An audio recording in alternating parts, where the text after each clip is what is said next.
ક્યારેક નાની અમથી વાત પણ લોહિયાળ ખેલ ખેલાવી દેતી હોય છે। ધ્રાંગધ્રામાં એક સામાન્ય ઠપકાએ એવું કાતલ રૂપ ધારણ કર્યું કે એક પરિવાર જેની માટે બે ભાઈઓ કાળ બની ગયા।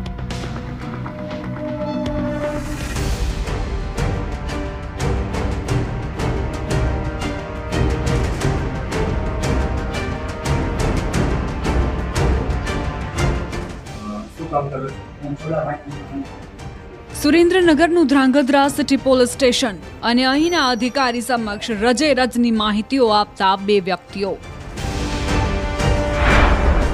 ઉદયભાઈ વ્યાસ, પાર્થિવભાઈ વ્યાસ, એ બે સગા ભાઈઓ કે જેઓ પોલીસની ગિરફ્તમાં આવી ચૂક્યા છે અને બંને સગા ભાઈઓ પર હત્યાનો આરોપ લાગ્યો છે, કારણ કે એક નાની અમથી વાતને લઈને બંને ભાઈઓએ સરેઆમ ખૂની ખેલ ખેલી નાખ્યો।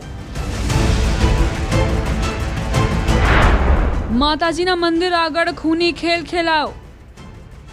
દ્રશ્યો ઘણા જ ધ્રુજાવનારા છે। સુરેન્દ્રનગરના ધ્રાંગધ્રામાં આવેલા ધાવડી માતાના મંદિર બહારના છે કે જ્યાં માતાજીની નજરો સમક્ષ ખેલી નાખવામાં આવ્યો લોહિયાળ ખેલ। બે ભાઈઓએ આવેશમાં આવીને એક પરિવારના 3 સભ્યો પર કર્યો હુમલો।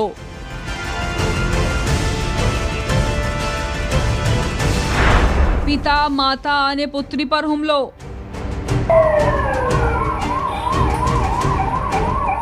માતા અને પુત્રીને ગંભીર હાલતમાં સુરેન્દ્રનગર હોસ્પિટલ લઈ જવામાં આવ્યા, જ્યાં તેઓ સારવાર હેઠળ છે। જ્યારે પિતા કલ્પેશ પારેખને અતિ ગંભીર ઈજાઓ પહોંચતા તેઓનું મોત નીપજ્યું કે આખો મામલો હત્યામાં પરિણમ્યો।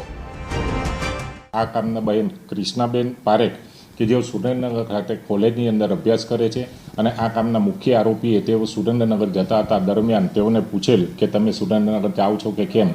આ બાબતે ફરિયાદી શ્રી કૃષ્ણાબેને તેઓના પિતાશ્રીને જાણ કરેલ અને કલ્પેશભાઈ આ બાબતે તેઓને ઠપકો આપેલ। ઠપકાનો બદલો હુમલાથી। જાણવા મળ્યા મુજબ મંદિર પાસે કલ્પેશભાઈ પારેખ, પત્ની નિશાબહેન અને પુત્રી કૃષ્ણા પારેખ ત્રણે ઘણા સમયથી ત્યાં રહે છે અને ઉદય વ્યાસ સાથે કૃષ્ણા પારેખ સાથે વાતચીત કરવા બદલ બોલાચાલી થઈ હતી, જે વાતને લઈને વારદાતના 3 દિવસ અગાઉ તેઓની વચ્ચે માથાકૂટ પણ થઈ હતી, જે બાબતનું મનદુખ રાખી અચાનક ઉદય વ્યાસ અને પાર્થિવ વ્યાસે હાથમાં તીક્ષ્ણ હથિયાર લઈને પારેખ પરિવાર પર તૂટી પડ્યા। માતાજીના મંદિરની સામે જ માતા પિતા અને દીકરી પર ઘાતકી હુમલો કરી દીધો। ત્રણેયને લોહી લુહાણ કરી દીધા અને જમીન પર તેઓનું ખૂન રેડી દીધું કે સ્થળ પર નાસભાગ મચી ગઈ અને ગંભીર હાલતમાં ત્રણેયને સારવાર માટે ખસેડવામાં આવ્યા, જ્યાં કલ્પેશભાઈ ઉર્ફે લાલાભાઈ રમણીકભાઈ પારેખનું મોત નીપજ્યું।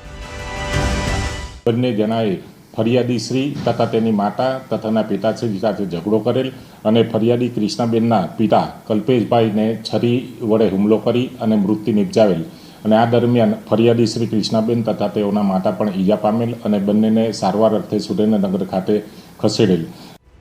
ઘાતકી હુમલાની જાણ પોલીસને થતા કાફલો સ્થળ પર આવી ચડ્યો હતો અને પોલીસે ઘટના સ્થળેથી ચાકુનું કવર જપ્ત કર્યું છે તથા કેટલાક સુરાગ અને પુરાવા એકઠા કર્યા હતા। તો હુમલો કરનારા બે સગા ભાઈઓને શોધવા માટે પોલીસની વિવિધ ટીમો કામે લાગતા તેઓ પણ ગણતરીના સમયમાં દબોચાઈ ગયા છે। ત્યારે એક સામાન્ય બોલાચાલીમાં બે સગા ભાઈઓ એક પરિવાર પર કહેર વરસાવી દીધો, જેમાં પરિવારના મોભીનું મોત થતા માતા અને પુત્રી પર આભ તૂટી પડ્યું છે, તો કલ્પેશ પારેખના હત્યારાઓ જેલ ભેગા થઈ ગયા છે।